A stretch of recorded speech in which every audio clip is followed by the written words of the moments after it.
Assalamualaikum warahmatullahi wabarakatuh. Perkenalkan, nama saya Maulana Satria Sembiring. Di video kali ini saya akan menjelaskan tentang pengertian pajak dalam Islam, yaitu ada dua konsep, yaitu usyur dan jizyah. Nah, pajak dalam perspektif Islam adalah kewajiban finansial yang dibebankan kepada seseorang atau kelompok demi kepentingan umum dan kemaslahatan negara. Sedangkan usyur adalah harta perdagangan yang diambil dari kaum Jim'ah dan kaum Harbi yang melewati perbatasan negara khilafah. Dan orang yang bertugas memungut disebut dengan asyir atau petugas bea cukai. Sedangkan pengertian dari jizyah adalah sejumlah harta yang dibebankan kepada orang yang berada di bawah ketanggungan kaum muslimin dan melakukan perjanjian dengan mereka. Dan apabila orang-orang kafir tersebut telah memberikan jizyah, maka wajib bagi kaum muslimin untuk melindungi jiwa dan harta mereka. Jadi itu saja yang bisa saya sampaikan tentang pengertian pajak dalam perspektif Islam. Lebih dan kurang saya mohon maaf. Sekian.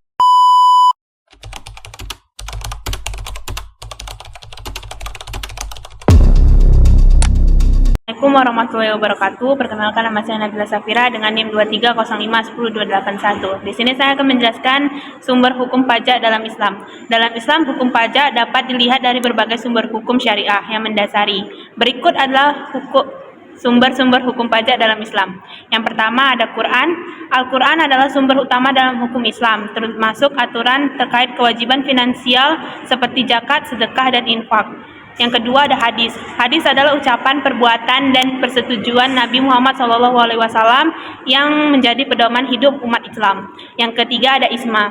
Ijma adalah konsensus para ulama atas suatu masalah dalam konteks pajak. Ijma bisa menjadi dasar dalam merumuskan aturan perpajakan dalam situasi yang tidak secara langsung diatur oleh Al-Quran dan hadis.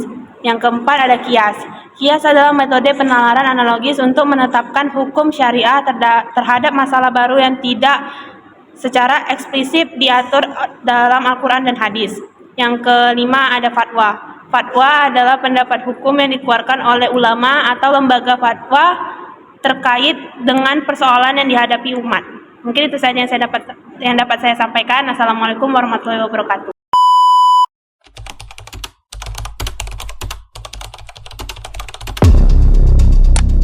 Assalamualaikum warahmatullahi wabarakatuh. Perkenalkan, nama saya Muhammad Perseptian dengan NIM 23051086.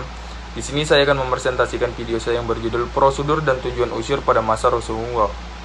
Usyur secara bahasa dapat diartikan sebagai mengambil atau menambah, sedangkan secara istilah adalah harta perdagangan yang diambil dari kaum Zimmah dan kaum Harbi yang melewati perbatasan negara. Dalam konteks perekonomian modern, usyur identik dengan pajak ekspor impor atau bea cukai. Tujuan usyur salah satunya sebagai sumber pendapatan negara. Usyur dapat menjadi sumber pendapatan untuk kas negara yang kemudian dialokasikan untuk kepentingan umum, seperti pembangunan, pendidikan, bantuan untuk perang, dan bantuan sosial. Jumlah pungutan dan pihak pembayar usyur menurut Umar radhiyallahu anhu. Pedagang yang diambil usyur, di mana Ziyad bin Hudair meriwayatkan bahwa Umar bin Khattab mengutusnya dalam masalah usyur ke Irak dan Syam, dan memerintahkannya untuk mengambil 2,5% dari kaum muslim, 5% dari kaum Zimmah, dan 10% dari kafir Harbi. Dari riwayat tersebut dapat dibedakan antara tiga kelompok pedagang, yaitu pedagang muslim, pedagang dari kalangan ahlul Zimmah, dan pedagang dari kalangan ahlul Harbi. Barang dan waktu pemungutan, usyur hanya dipungut atas barang dagangan yang melintasi perbatasan. Barang kebutuhan pribadi dan peralatan yang digunakan untuk keperluan sehari-hari tidak dikenakan usyur. Pemungutan usyur dilakukan sekali dalam setahun untuk barang dagangan yang sama. Jika pedagang membawa barang yang berbeda pada waktu yang berbeda, maka pungutan dilakukan setiap kali barang tersebut melewati perbatasan. Ketentuan tambahan, pemungutan usyur dapat disesuaikan oleh khalifah berdasarkan perjanjian damai atau kesepakatan perdagangan, serta perlakuan timbal balik terhadap pedagang muslim di negara lain.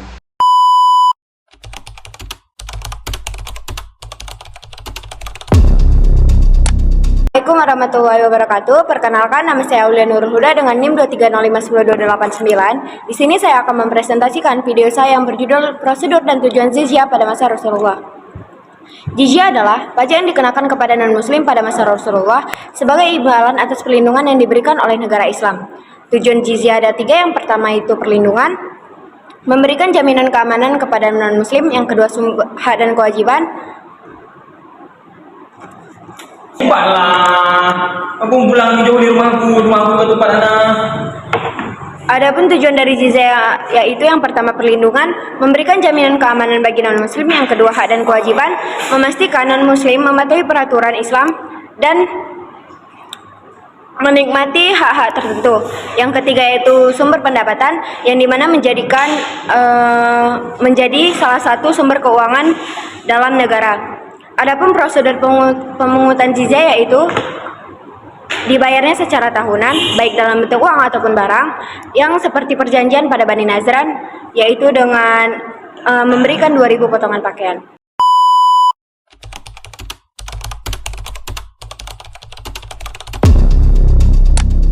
Nama saya Robert Firdaus, NIM saya 2305102292. Saya akan mempresentasikan perkembangan konsep usyur pada zaman sahabat. Usyur yang pertama kali diterapkan pada masa Khalifah Umar bin Khattab merupakan pajak yang dikenakan atas perdagangan yang melewati perbatasan negara Islam.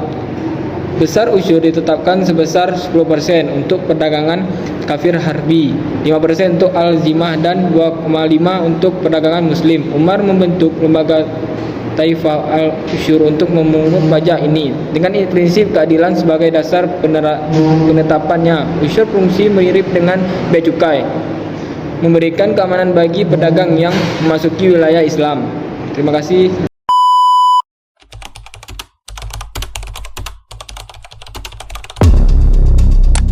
Nama saya Adit Adhanistion, NIM 2305100026. Di sini saya akan mempresentasikan definisi bea cukai. Bea cukai adalah pungutan negara yang dikenakan pada barang impor dan ekspor, serta barang-barang tertentu yang memiliki sifat atau karakteristik khusus. Bea cukai juga merupakan nama dari Direktorat Jenderal Bea dan Cukai, Unit Election 1, di bawah Kementerian Keuangan yang bertugas mengawasi lalu lintas barang-barang tertentu. Sekian dari saya, terima kasih.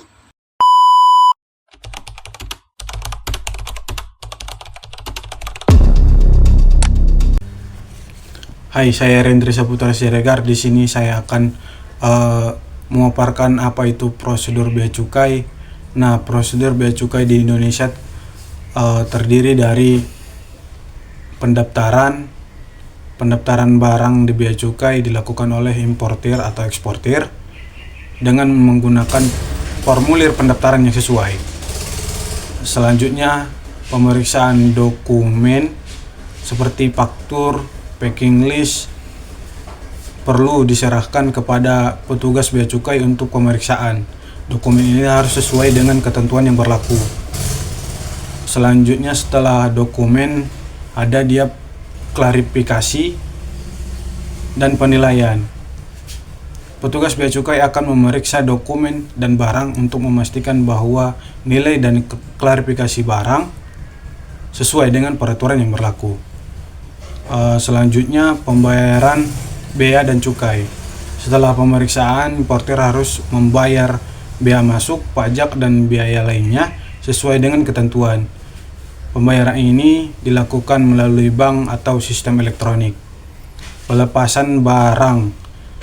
Nah, setelah pembayaran dikonfirmasi dan dokumen lengkap, barang akan dirilis dan dapat diambil atau dikirim ke alamat tujuan. Selanjutnya, pemeriksaan fisik jika diperlukan. Beberapa barang mungkin memerlukan pemeriksaan fisik lebih lanjut untuk memastikan bahwa barang sesuai dengan dokumen dan peraturan yang berlaku. Selanjutnya, dokumentasi dan laporan. Importir atau eksportir harus menyimpan dokumentasi dan laporan yang relevan untuk keperluan audit dan kepatuhan. Sekian dari saya, terima kasih.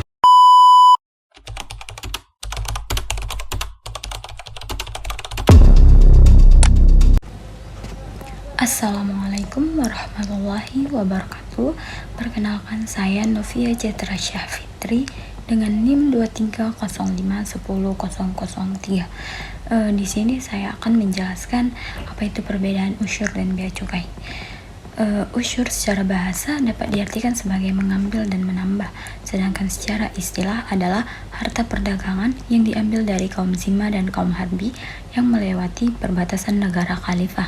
Dalam konteks perekonomian modern, usyur identik dengan pajak ekspor impor, sedangkan bea cukai adalah pungutan-pungutan yang dilakukan oleh pihak pemerintah kepada barang yang diekspor maupun diimpor, serta barang yang memiliki karakteristik yang khusus.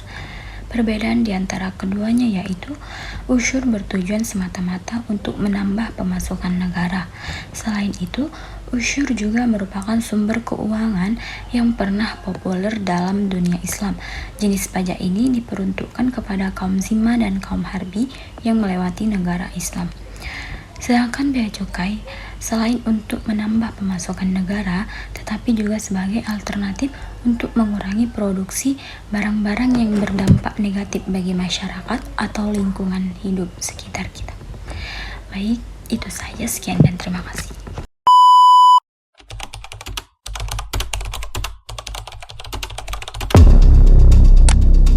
Assalamualaikum warahmatullahi wabarakatuh. Saya Syarial Aulwan Hasibuan. Di sini ingin mempresentasikan bea cukai dalam perspektif Islam. Bea cukai dalam Islam yaitu terkait dengan fungsi bea cukai sebagai penghimpun dana atau revenue collection. Di dalam bahasa Arab dikenal yaitu al-maqsu. Secara bahasa, al-maqsu berarti pengurangan atau penzaliman. Dan secara istilah berarti pungutan yang diambil dari pedagang yang memasuki sebuah negeri. Para ulama sepakat bahwa al-maqsu haram dalam Islam. Hal ini dilandasi oleh beberapa dalil, seperti dari Abdullah bin Buraidah dari ayahnya tentang dirajamnya wanita dari suku Al-Ghamidiyah setelah melahirkan anak karena zina. Nabi Shallallahu Alaihi Wasallam bersabda tentang wanita tersebut, "Demi zat yang jiwaku ada di tangannya, sungguh wanita ini telah bertaubat dengan satu taubat yang seandainya penarik pajak bertaubat seperti itu, niscaya Allah akan mengampuninya." Hadis riwayat Ahmad, Muslim, dan Abu Daud. Dan masih banyak lagi dalil yang mengharamkan praktik ini. Namun beberapa ulama masih memiliki perbedaan pendapat apakah bea cukai termasuk dalam al-maqsu atau tidak.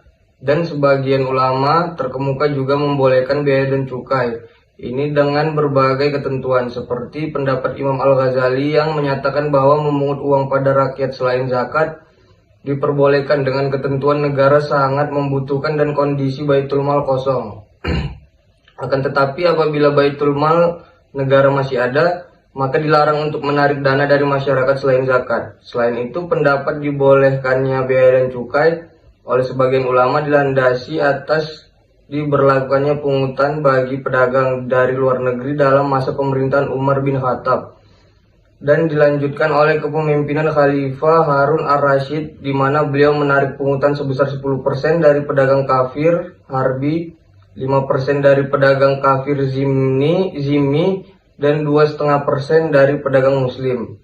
Namun apabila pedagang muslim telah bersumpah telah membayar pajak, maka dibebaskan dari uang pungutan, dan barang haram yang dibawa oleh pedagang kafir juga tetap dibebankan uang pungutan, atau pada masa itu disebut sebagai usyur.